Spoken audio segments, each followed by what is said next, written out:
Welcome to crack mission. Friends, आज के इस इंग्लिश क्लास में हम लोग माई ग्रैंड मदर्स हाउस जो कमला दास के द्वारा लिखा गया है और ये BSCB 1200 मार्क्स इंग्लिश का लास्ट पोएम है, उसका ऑब्जेक्टिव और समरी आपके बीच लेकर आया हूँ। मैंने इस पोएम का line by line Hindi explanation बिल्कुल सटीक अंदाज में अपने चैनल पर उसका वीडियो अपलोड कर दिया है। आप मेरे चैनल पर जाकर प्लेलिस्ट में इसके लाइन बाय लाइन एक्सप्लेनेशन को देख सकते हैं। तो फ्रेंड्स, ये बहुत ही महत्वपूर्ण प्रश्न आज मैं आप लोगों के साथ जो ऑब्जेक्टिव डिस्कस करूंगा, उसके बाद समरी डिस्कस करूंगा। तो आइए, जो एग्ज़ाम के दृष्टिकोण से बहुत ही महत्वपूर्ण है। तो आइए समरी, पहले माई ग्रैंड मदर्स हाउस का समरी आप लोगों के साथ डिस्कस करते हैं line by line. The poem my grand mother's house is a wonderful creation by Kamala दास।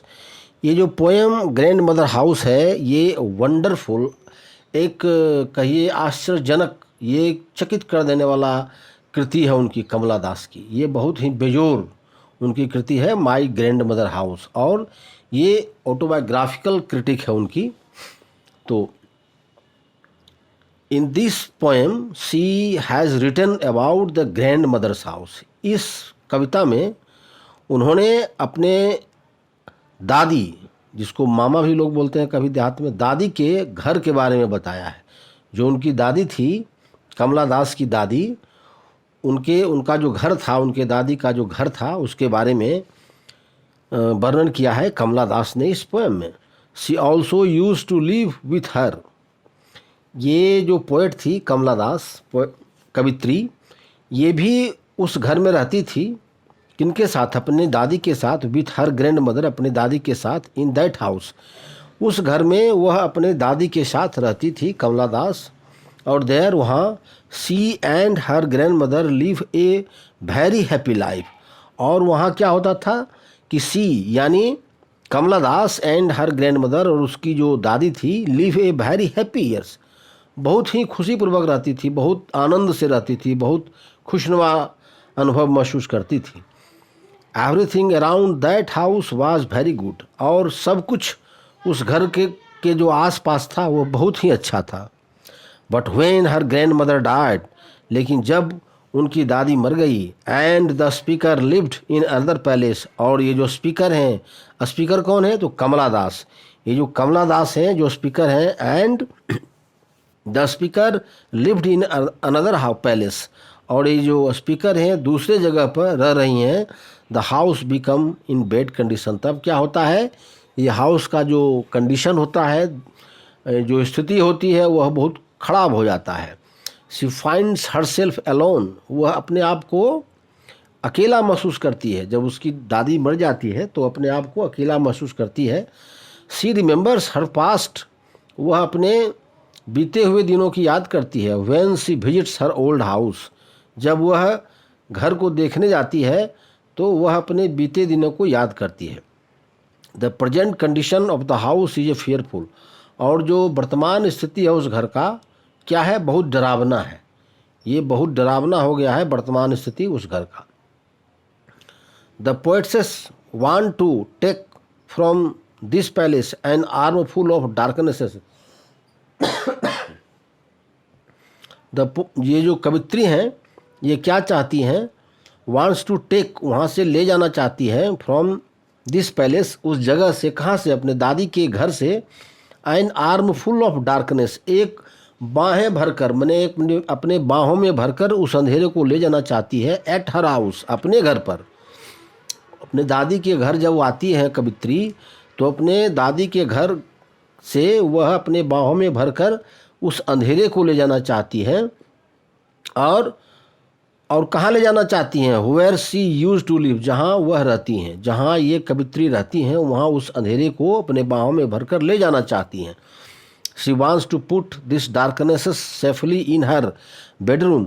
और वह चाहती है कि उस अंधेरे को पुट कर देना, रख देना, समाहित कर देना, सेफली, सुरक्षित, इन हर बेडरूम, अपने बेडरूम में उस अंधेरे को, जिस अंधेरे को उन्होंने दादी के घर से लाया था, वह अंधेरे को अपने बेडरूम में सेफली रखना चाहती हैं फॉरएवर, सदा के लिए, to recollect the memory of the past.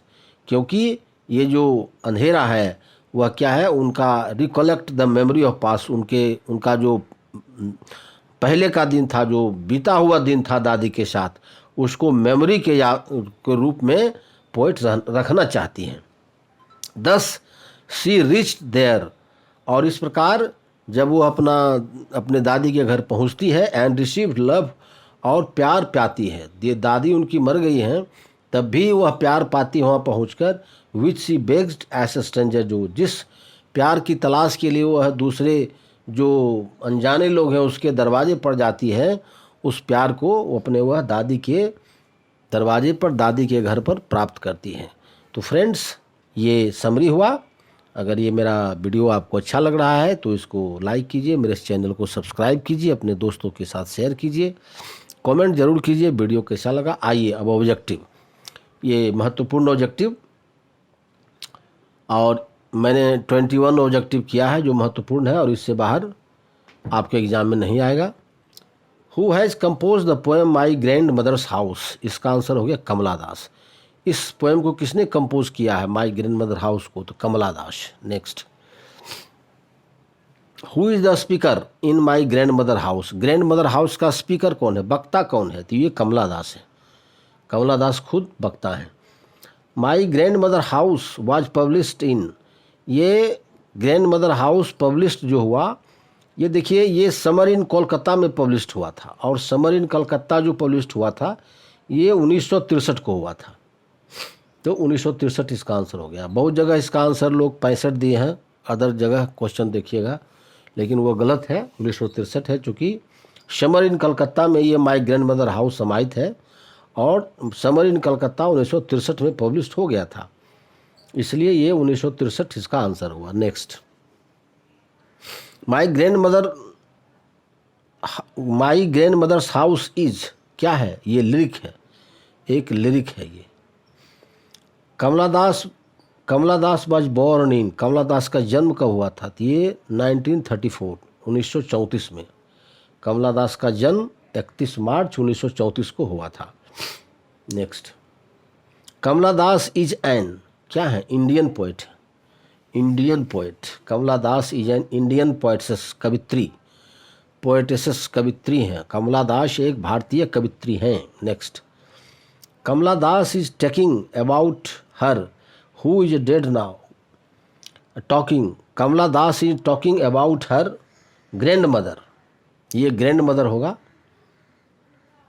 जो कि अब मर चुकी हैं, उनके बारे में बोल रही हैं। Next, Kamala Das remember that the happy days spent in the sweet company of her grand mother, जो ग्रैंड मदर के साथ बिताई है, कमला दास रिमेंबर याद करती हैं द हैप्पी डे, खुशी का दिन, spend in the sweet company of हर, जो अपने किसके साथ रहने बिताई हैं, तो ग्रैंड मदर के साथ, उसको याद करती हैं। Next, the house went into silence due to the death of the, किसके डेथ से साइलेंस में चला गया है वो उनका घर, ये वोमेन थी, उनकी ग्रैंड मदर क्या थी, वोमेन थी, एक औरत थी। She noticed a behind the door of the bedroom, she noticed a dog behind the door of the bedroom, dog. My grand mother house is an, my grand mother house is an poem by Kamala Das, क्या है, ये क्या है, romantic है, bibliography है, biography है, autobiographical है, autobiographical है, ये ऑटोबायोग्राफिकल है। Next, what was I in the second line of poetry, I जो second line of the poetry है उसमें आई जो है वह किसके लिए यूज हुआ है, तो आई यूज हुआ है कमला दास के लिए। कमला दास कहती है कि I was then too young, मैं उस समय बहुत छोटी थी, तो आई कमला दास के लिए यूज हुआ है। Next, was poet feel happy, poet खुशी कैसे महसूस करती है, her grand mother love too much, her grand mother gave her money, तो होगा इसका आंसर होगा her grand mother's love too much, उसकी जो दादी थी उन्हें बहुत प्यार करती थी। Next, what does the poet wants to do in order to competent the love to her grand mother, ये जो उनका जो लव था, वह ग्रैंड मदर का जो लव था उससे किसके साथ कम्पिटेंट करती हैं, तो गेट लव फ्रॉम स्ट्रेंजर, जो दूसरे लोग हैं, अनजान लोग हैं, उससे कंपनसेट करती हैं अपने किसके, अपने दादी का जो प्यार है उसको कंपनसेट करती है स्ट्रेंजर के साथ। Next, what happened to poet when her grand mother died, तो क्या होता है जब मर जाती है उनकी दादी, तो बिकम लॉनली, अकेला हो जाती है, अकेला हो जाती हैं। जब उनकी दादी मर जाती हैं तो ये जो कवित्री हैं वो अकेली हो जाती है। Next,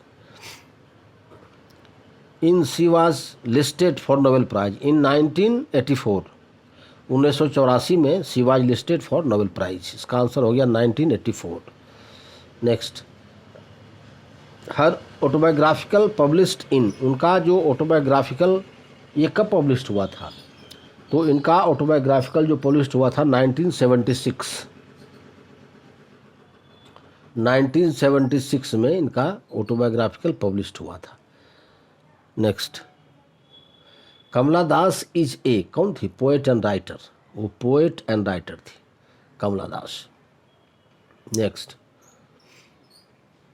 summer in Kolkata, the descendants, the old play house and other poems, the Anamalai poems are the famous work of Kamala Das, इनकी जितनी कविता है फेमस उसको मैंने एक जगह कर दिया है, तो ये कमला दास के द्वारा लिखा गया ये सब है। इसमें किसी पोएम के बारे में आपसे पूछा जा सकता है एग्जाम में, इसलिए मैंने 2-3 को एक बार समाहित किया। आइए नेक्स्ट, ओनली संत नो हाउ टू सिंग और yes Allah are the famous work of, ये ओनली संत know how to sing and yes Allah, ये भी उन्हीं की फेमस वर्क है कमला दास का, उनकी ही फेमस वर्क है कमला दास का। Next, Kamala Das died in, कमला दास की मृत्यु कब हुई, तो 31 मई 2009 को, कमला दास की मृत्यु 31 मई 2009 को हो गया था। तो मित्र फ्रेंड्स, ये ऑब्जेक्टिव प्रश्न जिसका ऑब्जेक्टिव और समरी जिसका डिस्कशन मैंने आपके साथ किया, अगर ये मेरा वीडियो आपको अच्छा लगे तो मेरे इस वीडियो को लाइक कीजिए, मेरे इस चैनल को सब्सक्राइब कीजिए, अपने दोस्तों के साथ शेयर कीजिए, कमेंट जरूर कीजिए आपको ये वीडियो कैसा लगा। Thanks for watching my video.